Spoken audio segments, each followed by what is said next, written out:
Broadcasting from Baltimore, Maryland, this is 5x3 Radio, where strength is for everyone. I'm your host, Emily Sobolinski, owner of 5x3 Training, a strength and conditioning gym in Baltimore, along with my co-host, Rebecca Fishburne, founder of Cornerstone Strength Maryland. Each week, Rebecca and I will discuss the ins and outs of strength training, why there's a no one-size-fits-all approach, and why strength is so important in our daily lives. Thanks for spending some time with us today. Now, on with the show. Hi, everybody, and we are back, Rebecca and I, for another 5x3 Radio podcast. Last time we were talking with you, we spent some time talking about online coaching. So, oh, yeah, that's right. I was like, oh, God, what did we talk about? I don't even remember what I had for breakfast, Emily. I know. Online coaching. I remember everything. I just finished off a bowl of yogurt. You eat the same thing all the time. I go through phases. I mixed it up today. I'm back on my yogurt with protein powder for breakfast. Oh, yeah. Oh, I like that. That's good. Yeah, I got to put stuff in it though.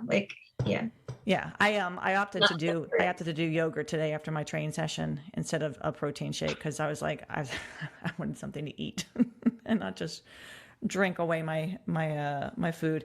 So we thought a good topic. This came up because Rebecca and I always think about like, hey, what are we going to talk about today? What are we going to talk about today? We run through a list of topics, and typically it's always the first one. I feel like it's always the first topic that comes to mind is the one that we want to discuss, and it's usually apropos of what is going on somewhere else. Usually something one or the other of us is dealing with at the moment. Exactly. And we wanted to discuss time constraints today in regards to your program, and what does that mean? Well, I asked Rebecca, hey, what topics are we going to talk about? And you actually are the one who kind of sent me a text about, hey, let's talk about, people dealing with trying to fit the program, into their schedule, into their weekly, their weekly life, and trying to sometimes fit a program, a square program into a round hole, if that makes sense. So what do we mean by that? I could start to talk about it. Do you want to, give us your thoughts about when we talk about time constraints? I guess the way it usually shows up is a person starts out with the program and it's 3 lifts 3 times a day would be typically, right, with the linear progression. 3 times a week, not 3 times a day. Did I say that? 3 times a day. 3 times a day, everybody. You're going to squat, press, and deadlift in the morning. And then at lunchtime, you're going to squat, bench, and deadlift. So, 3 times a week, the 3 lifts. And, when you're first getting started and the weights aren't very heavy and it's easy to move the weights, you don't need a lot of recovery time. You're jazzed up about starting this new program. You're really enthusiastic. Right. Things are, motivating and going well or fairly easily. And people are finished their 3 lifts in say 45 minutes at most. Yep. And then stuff starts to get heavier and you need more rest time. And maybe your 3 sets of 5 turns into 5 sets of 3 or some other kind of variation. Mm-hmm. So you can and it starts to take longer. And then also too, when a person switches to early intermediate programming and they've got the heavy light volume and their volume day is 5 sets of 5. That takes a lot of time. Mm-hmm. And, at a certain sort of somewhere around there, end of the linear progression, beginning of early intermediate programming, people often will start to have the feeling like, I just don't have time for this anymore. My 45-minute lift session has turned into an hour and a half, has turned into 2 hours. And then, what do you do at that point? Right. And I think a lot of times what you hear from people is they've really bought into the idea of this is the best way to get as strong as possible, as quickly as possible. Right. And there's often a real sense of almost even failure, like giving up or failing. I'm not doing this. There's something wrong with me because, just whatever. And they try and force it. They try and force the program. And they're, shove different pieces of their life out of the way so they can continue doing the program. Mm-hmm. I've had more than a handful of people whose spouse ultimately was like, no. Really? You need to put some time constraints around this thing. Interesting. Yeah. Yeah, I mean, I think, yeah, let's go back. So, the person begins a strength program, and with the model that we use, right? It's 3 big lifts we start people on. And you're right, in the beginning, it's maybe 45 minutes. It's pretty quick because the weights are fairly light. You can get away with resting very little. And then as you continue to train, you stay consistent with the program, as you said, the sessions might get a little longer. So maybe they go from 45 minutes to an hour, from an hour to 75 minutes. And most of the time, 90 minutes is what people are looking at, right? A 90-minute session. But sometimes even within that 90-minute session, it starts to get hard to kind of get your squat, your press, your deadlift, all in the same session, or maybe you're doing what we've been doing. And actually, by the time that you get to that, the program most likely has changed, right? The reps have changed, the sets have changed, the intensity and volume is being mixed up. But even with that, it can be hard to get 3 lifts in. And when you're on your own, you might be thinking, I'm worthless. Like, I'm not doing it. Like, what's wrong with me? Why can't I get all these lifts in? I'm resting enough time, but the rest time is going a lot longer because I need to get those sets. I need to get those sets of 5. And you start kind of getting frustrated with yourself because you're not doing what the program's telling you to do. Well, maybe the program's not the right program for you. I mean, I think that's kind of where we're talking about. Yeah, well, stuff changes, right? Later. Yeah, and we can get to that later. But stop and step back and actually look at what's happening. Like, this is a strength program. This is not your life. You have a life, right? You have a job. A piece of your life. It shouldn't start to overwhelm your life. Exactly. And so having a coach who can, sit down and talk to you, or at least over, maybe over Zoom or something, if there's an online coach or in-person coach, they can sit down and say, okay, what's going on with the program? We've made some adjustments here. Maybe we need to make some more adjustments. Maybe you can't do all 3 lifts. What's wrong with me? That's okay. Maybe we just do 2 lifts today. 2 lifts? Well, that's not okay, let's just stop it right there. The program isn't this like, I brought down from God, and I've given it to you, and you will follow the 3, the 3 commandment, program, the 3 lift commandment program. It's designed to help you get stronger, right? To help you move better. It's not supposed to break you and consume you, entirely. And as you said, have spouses going, okay, you know what? You've got to get out of that garage. It's, it's 5 o'clock and you've been in there since 12. Something's wrong. Something's wrong. Something's got to give. So what is that? What is that got to give, moment? How can you, when I kind of got to that point myself personally, when I was on my linear progression towards the end and stuff was like taking longer, or actually, frankly, even when I do the volume 5 sets of 5, there were multiple lifts on one day with 5 sets of 5. Like, it was like I was hiding my lifting, like an addict would hide their habit. I'd tell Todd, I'm like, okay, I'm going to the gym. I've got clients, but I wouldn't tell him how many. Oh my God. They'd be there for hours. Oh, well, I have clients. See, when you get to that point, everybody, when you get to the point where you're hiding your lifting from your husband or your wife, or you've got a problem. You've got a problem. So how do we, it's hard to recognize it as a problem sometimes. I have been there. And it's good to have somebody who will acknowledge that and say to you, you know what? Okay, why are your sessions taking 3 hours? They shouldn't be taking 3 hours. Let's really think about what you're trying to get out of your strength training. What are you trying to, what is the benefit of this? Why are you doing this? What's important to you? And how can we fit these lifts, this program into your life, as opposed to trying to, make the program, your life? I think, as Diego says in his, in his programming, our programming lecture at camps, compliance is number one. Compliance is number one with a program. If you find that you cannot stay compliant with this program, because Emily, I'm talking about I was compliant. Other people didn't appreciate my compliance. I think, but the compliance has to be kind of like, compliance as in like, an hour and a half of training. I mean, I think we get into this compliance mode of like addiction compliance mode. Like, I'm going to follow this to a T, Well, I mean, grinding out reps, keep people adding 5 pounds, right? Mm-hmm. But to the detriment of my training, to the detriment of possibly getting injured, of not enjoying the training anymore, of dreading going to the gym because I've got to add 5 pounds and I got to make all 3 sets of 5. And if I don't make 3 sets of 5, I'm a loser because I got somebody in the back of my mind telling me I'm a loser. Mm-hmm. Right? I mean, there's this mentality of like, you've got to push and push and push.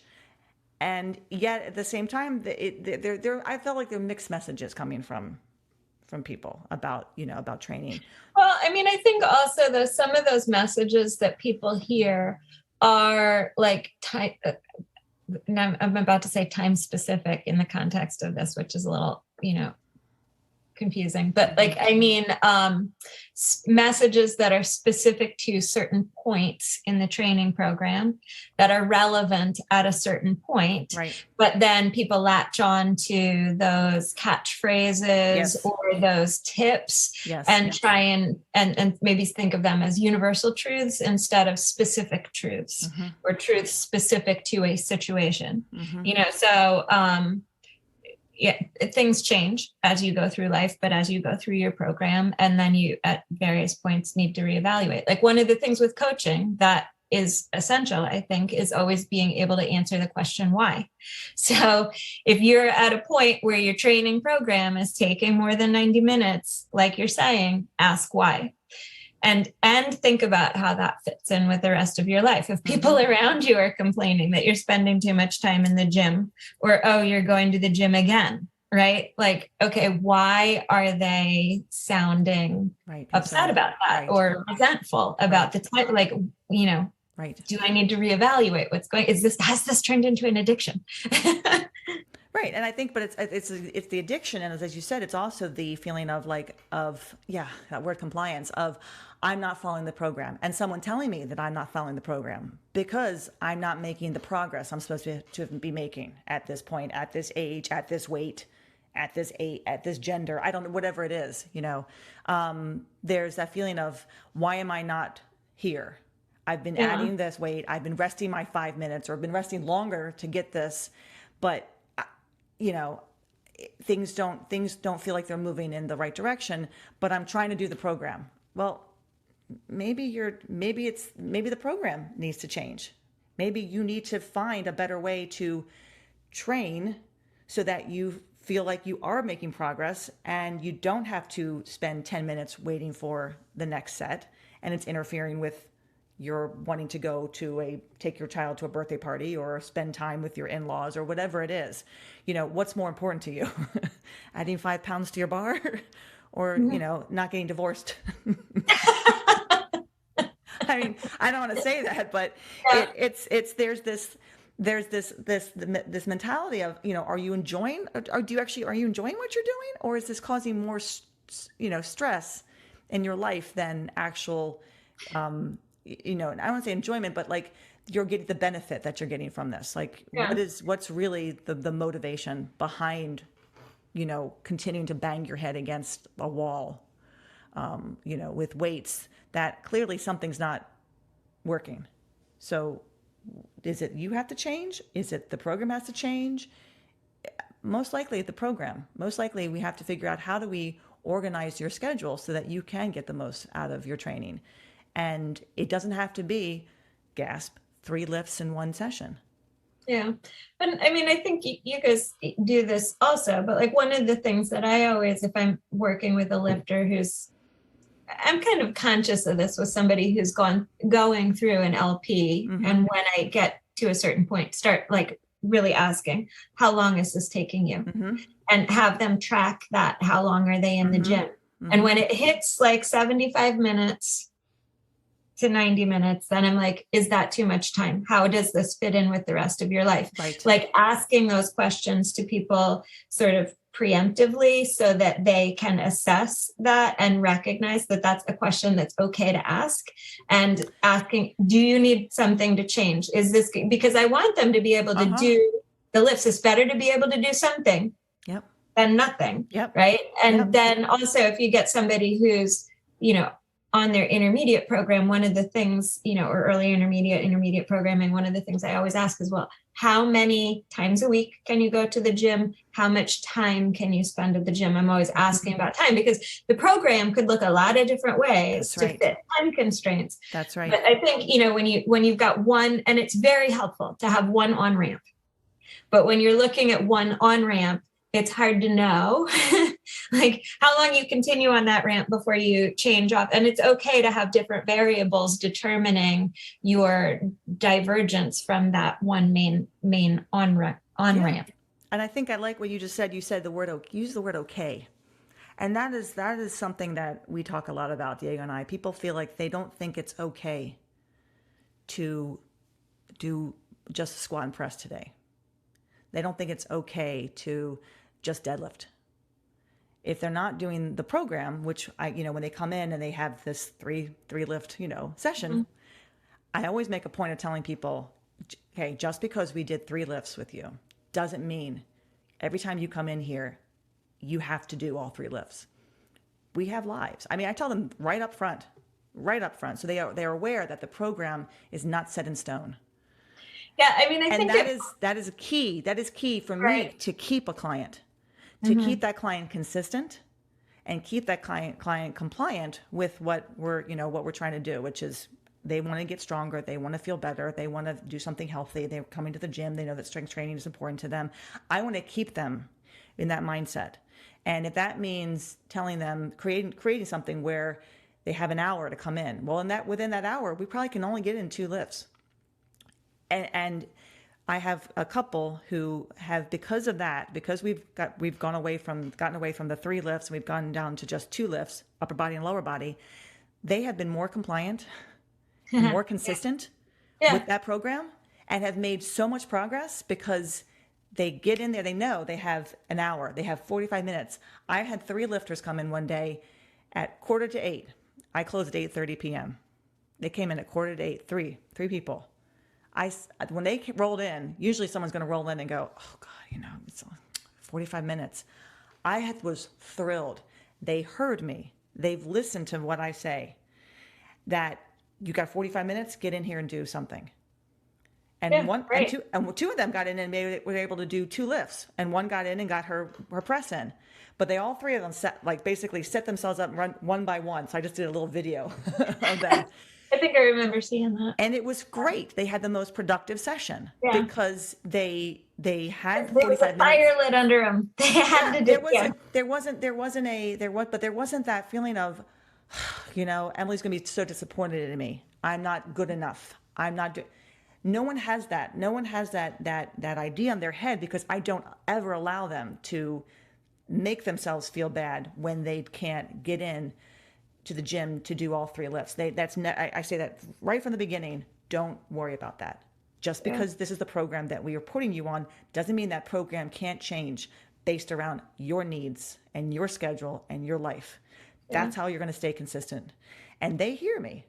That and they make progress. They make very good progress as a result. If I were to tell them, you got to get in here 3 days a week, you got to get all 3 lifts in, you know how many of them would stay? It might. Well, I think the dedicated ones might, but even still.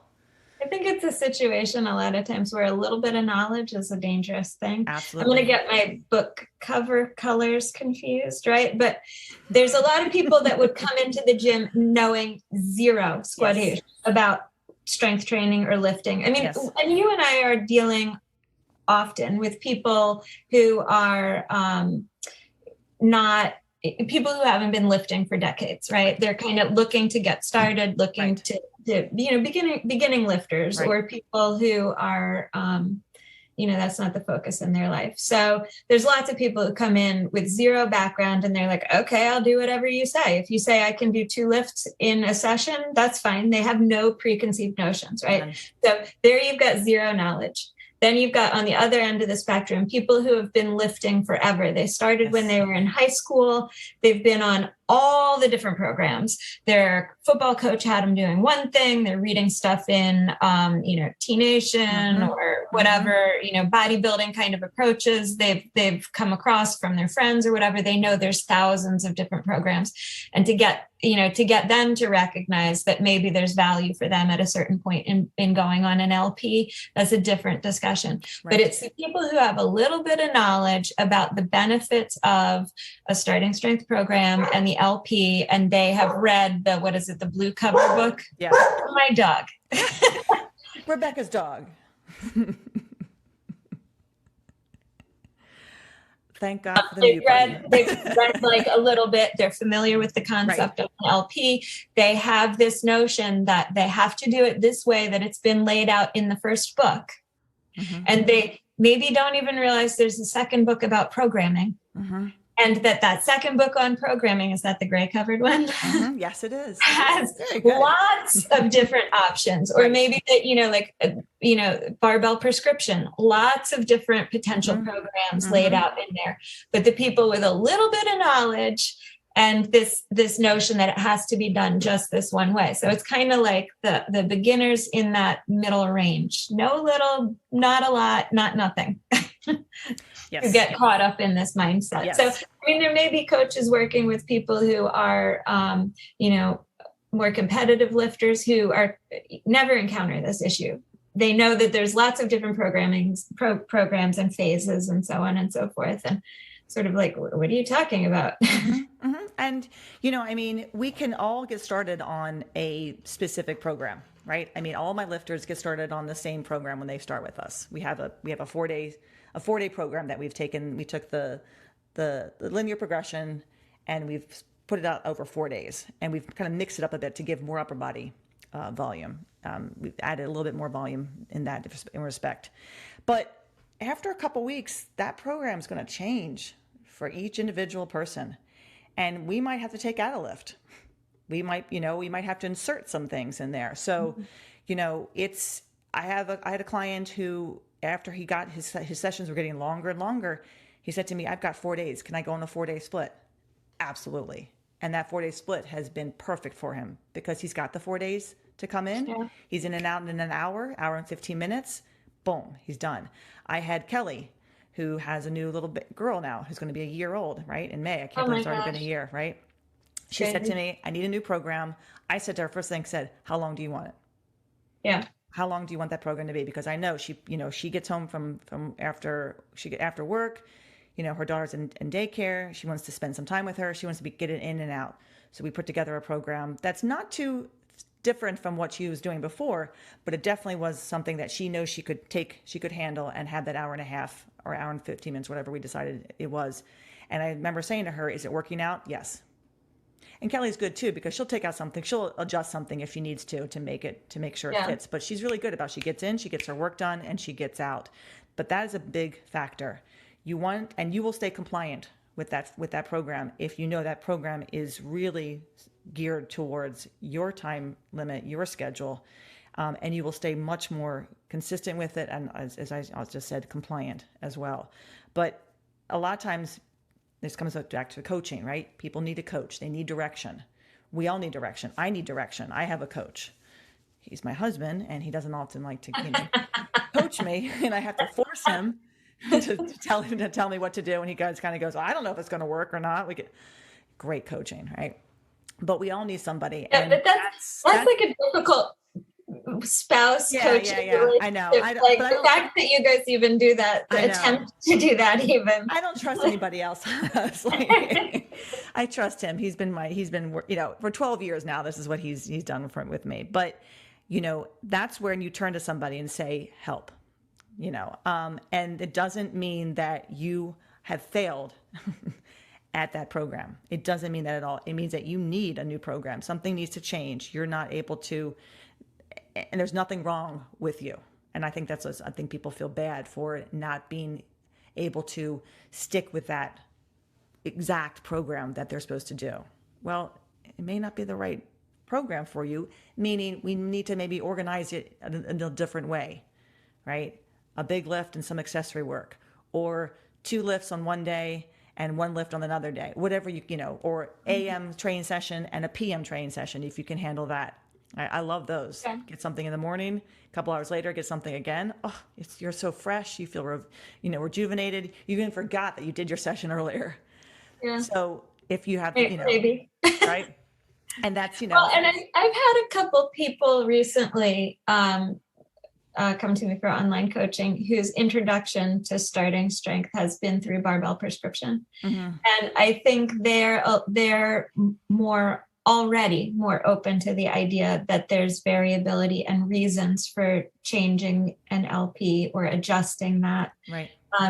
Primarily based on things like range of motion or, people who aren't able to do certain lifts. And that's something that's in their consciousness already. Mm-hmm. And I mean, I guess, maybe the older you get, the more you're able to be at peace or honest about what your physical limitations are. There's a weird time frame in the middle of a person's life where they don't want to admit, like, that doesn't really work for me anymore. Yeah. And then you've got, you have my wonderful client Manny, who he's retired. He's got nothing else to do except come to the gym, and he loves it so much. He'll be there for 4 hours. Now he's not training for 4 hours. He's hanging out. Yeah. He's wrapping his wrists with his wrist wraps. He's taking his time. He just kind of just hangs there and chills and picks up some weight and works hard, but he's got nothing else to do. That's not me. That's not you, right? We have, but I can't wait till I'm at that age where I got nothing else to do but go to the gym, and I'll probably be hanging out the gym for hours again too, chatting with people, hanging out with people. Just like when you were in your 20s and single. Exactly.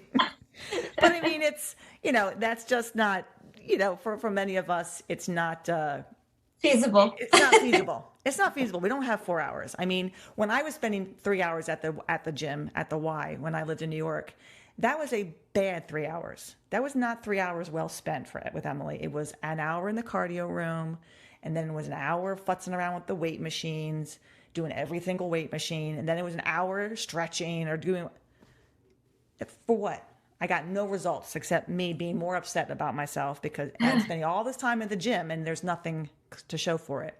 Why not spend an hour and 15 minutes in the gym, hit your lifts hard, right? Get your press in, get your squat in, I feel accomplished. I feel like, I did it. I got in. I'm consistent. My program is working for me. I'm seeing the weight move. I'm seeing the reps move. My body's feeling good. You try to push yourself to the point where you're trying to keep that program going and stay as compliant with that program as possible. And, the program's beating you up, and it's not just adding more weight, not just resting 10 minutes, not just eating more, not just sleeping more. Like you're doing, something needs to change. The program needs to change. And I think, just like with, there's something nice about stuff that's measurable like that. Like, if the weight is stuck, the absolute weight on the bar is stuck at a certain point for a while, it's not moving, you're not able to make progress, that's an honest reflection to you that maybe something needs to change. And the same thing with time, right? So if you have a program and maybe you've made adjustments and you've got 2 lifts and it should only be taking you an hour or a little bit less than an hour, but it's taking you an hour and a half, or it's taking you an hour. Well, maybe there's something else, that's an honest, measurable reflection, right? Like, why is it taking a long time, right? Like, so, and whatever, I don't mean to name names, but say one of my kids and we've adjusted her program to fit her, it's her junior year. It's a demanding school schedule. Right. And so we've adjusted things, but she has one day where she's doing like heavy lifts and she does not like deadlift. She doesn't want to not do it. Mm-hmm. Right. So there's a tension there. Right. But she will procrastinate like nobody's business. Right. And so I've got the lift written out for her. I look at it on paper. It should take 90 minutes. And she's down there for, over 2 hours. I was like, what the hell's going on there? I'll go down and look. And she's just sitting there in a corner, like staring at her phone, watching TikTok. Well, see, that's when the program needs to change. Yeah. I'm like, what's going on? She's like, I don't want to do deadlift. I'm your procrastinating. client's not being compliant. So Yeah. maybe taking deadlifts out of her program for a bit might make her more compliant and more, Yeah. So that's sometimes, so, we're talking about sometimes people get into a rub about stuff, yeah, right? yes. Stubborn, does not want to take it out, but also wants to argue with it when it's her turn to do it. Then you have to sit down and be honest with the client and say, look, so you don't want to take this lift out, but you're not doing it. I'm going to take it out. Why do you not want to do? Why do you not want to do it? Why do you not want to take it out? Maybe we have to do a variation on it. Maybe let's do some trap bar deadlifts. Let's do some RDLs today. Oh, it doesn't matter. Any variation. So then you take it out. You take it out. Does she need to deadlift? No. She'll come back to it. No one needs to do anything. We want to do it. It's good for us. But do we need to? No. And that's the thing when people say to me, do I need to, shouldn't I get my third lift in? I'm like, why? You can do that tomorrow. Really? Of course. Or not. I don't care. I mean, it's not, you got in and you squatted. More importantly, you got in and you stayed consistent. You're making this part of your lifestyle. And I think that's where we kind of start to, and I'm doing that desk thing again. You told me that last time. Yeah. I do this. People can't see what I'm doing. Rebecca can. I've got my hand and I kind of Emily talks with her hands all the time. desk. I know. And I'm not even just hanging out in the sweatshirt pocket. So, it's okay. And I think that word has to be, we say that a lot, and I say that a lot with my clients. It's okay. I want you to get in here. I want this to be part of your life, not something that's interfering with your life. Not something that's, and if maybe it's one lift. I have a client who works right down the 2 doors down. She works at the realty office. And she comes in and she gets one lift in. And she loves it. And she's making progress and she's thrilled. She's got a busy job. She's got an insane job, which doesn't allow for her for a lot of time for herself. So I said to her, you've got to make time for yourself. You're 2 doors down from me. Get in here, get a lift in, go back to work. You'll feel better. And she always does. And then she's more productive too in her job. So sometimes you have to step back and kind of think to yourself, am I being productive or am I just pissing people off because I'm not, I'm not around because I'm trying to get this program in that seems to be causing a lot of strife in my life and in my body too, let's say, maybe. Right. I monitor my clients, and their programs a lot, what's working, what's not working, where we need to make some changes. And sometimes I don't think they realize it. I made a change to another client's program almost a year ago, really busy with her job. Her business blew up, which is great. So lots of business, but that was also preventing her from getting in to the gym for the time that she usually was able to get in. Usually she had an hour and a half, right? Maybe even 2 hours, right? Just after work, no big deal. She didn't have that. She was stuck at that, at the shop for hours. So we had to put together a program that was going to allow her to get in a big lift or maybe 1 or 2, and then get some maybe accessory work. We kind of got the ball rolling with that. And then eventually things calmed down and she was able to get back in the gym 3 days a week. But we stuck with that. We kind of stuck with that same idea because she's made incredible progress. So we took away the 3 big lifts every time she comes in, and it became on one day she's able to do 3, and the other day she gets 1 in, and then she has kind of a circuit of sorts with like variations on a press or variations on a squat, something that's easy for her to set up and complete. And she has made more progress on this program than she did on the 3 lift, 3 day a week program. Yeah. Well, and I think also a lot of times people get caught up in this idea that our culture seems to promote that you can have all things all times, all things at all times. I mean, like you can get strawberries in January, like right. Everything all the time and not thinking about season. Right. Yeah. And there's seasons to a person's life and to their available time, and the program that works for them is going to depend on what the season of their life looks like. It might be a time like you're talking about with Kelly, where she's got a job and a little baby and not a whole lot of spare time. So that program is going to look very different than something that she was able to do, 4 years ago. Or if, like just exactly what you're saying, the stuff at work takes off. And that's where, having a coach to kind of help you figure out like, okay, if I have this much time, right, how do I make the best use of it? And that's really what the LP and the Starting Strength program initially is all about. Really, for somebody who's getting started out, there's thousands of exercises that you could choose from. How do you choose wisely with the time that you have allotted? Right. Recognizing that you can't have everything all the time.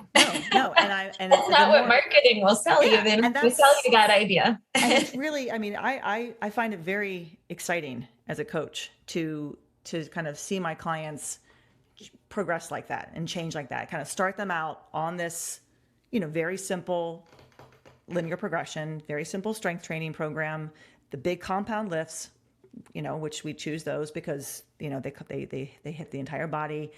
They teach people how to move better. But eventually, as those lifts get heavier and people's lives, get busier, they want to be able to come in and still make progress and still get stronger and still hit those heavy weights. But they have to be mindful of their time constraints. And we as coaches have to be mindful of that too. And help them put together a program where they come in, they know they roll in at 7:15. By 8:30, they're going to be walking out that door and they will have accomplished everything that they came in for. And with this new program too, that I put her on, her focus was better. She was resting still in between her, but there was a different focus. There was this kind of like, and I helped her actually learn to better, what's the word I'm looking for? Better manage her time, because there's always a lot of like kind of lollygagging and, she'd rest, but then it was like, she would just be very slow with getting things going. Not anymore. Not anymore. She learned how to manage her time and get right to it and load up a bar for the next lift as she was finishing her lift before. I think we talked about that. Yeah. Well, that's a nice thing that you're able to do if you're in a gym with multiple squat racks. You can't always do that if you're lifting. No, you can't. But at least you can kind of sit down and say, okay, today I'm going to hit that first before after, But at least with her, it was just more getting her lift set up too, getting everything kind of organized in her head, so that when she came in, she got everything done. She had this amount of time, and she had a program that she could follow, that she could stay compliant with, and that way she could be consistent. And because if you got a program that you can't stay compliant with, you're not going to be consistent, and then you're going to just it's going to fall apart. Yeah. And I think, one of the things that you mentioned was about like still making progress, right? And so what, the initial LP takes the zillions of exercises, narrows it down to 4. Right. It doesn't seem like a lot, but if you're going to be making progress, you might get to a point where 4 lifts, you're not going to make progress on 4 lifts. Right. And so Sully talks about this, you see this idea other places as well. But the idea of specializing, right? Like if you decide to be a power lifter, you're going to specialize in bench over overhead press. But there, might be other reasons why you choose to specialize in certain lifts and let other lifts take a secondary role in your program. Right. And if time is a constraint, you might specialize in one upper body lift and one lower body lift. And then you've got those lifts that you can continue to program in order to progress. And the other lifts maybe fall into a supporting role. And maybe if you're starting out and you're thinking 4 lifts is a drastic reduction from what you were expecting, and now you're going to cut that down even more. I mean, it's not like you're taking everything out of your program, but you're just focusing on 1 or 2 lifts as the ones where you want to see progress. And the other lifts are there just to support that progress. Yep. And yeah, I mean, I guess, the way you come across that in Sully, like we were saying before, is because of, maybe range of motion or ability constraints that might force that decision for a person. But time forcing that decision for a person is also a valid reason to narrow down your focus a little bit. And absolutely. And speaking of time, I know that you have to go. So I want to end with this. Less is often more. That's a lot. That sometimes we forget that I could spend I could still spend 3 hours in the gym doing a shit ton of stuff, right? After I've lifted, because I love being there. But is that going to benefit me? Is that really going to help me to continue to push myself? No. So oftentimes less is more. And you'll find that if you can possibly pare down your program to maybe even just 2 big lifts and something at the end, you're going to find you're going to make a lot more progress. You're going to recover faster. You're going to feel better about yourself. Your body's going to feel better. So, play around with your program and don't get frustrated that you're not doing the program. Because the program may need to do more than one program. The program it's not the program. It may be maybe the program that particular program that you're doing just may not be the right fit for you. So we're going to wrap it up there. We could probably continue to talk about this, but maybe at a later date. I do want to remind everybody that in about 2 months or so, our Charm City Strong Woman contest will be here, our 11th annual contest. And I will continue to have links in the notes section of our podcast about the contest. And once we start our fundraising page, how to donate and to the Charm City Strong Woman contest that will benefit the Ullman House and the Ullman Foundation. So keep looking out for that, as well as additional things about the contest. Thank you, Rebecca. Thanks, everybody, for listening. Have a great week, and we'll be back in a couple weeks with a new topic. Thanks, everyone. Take care. Bye. Bye-bye. Thanks for listening to 5x3 Radio with Emily and Rebecca. If you like our show and want to know more about 5x3 training, please visit us at www.5, that's F-I-V-E, the letter X, the number 3.com. You can also find us on Facebook and Instagram. To learn more about Rebecca, please visit her website, cornerstonestrengthmaryland.com. Thanks for listening and have a great week.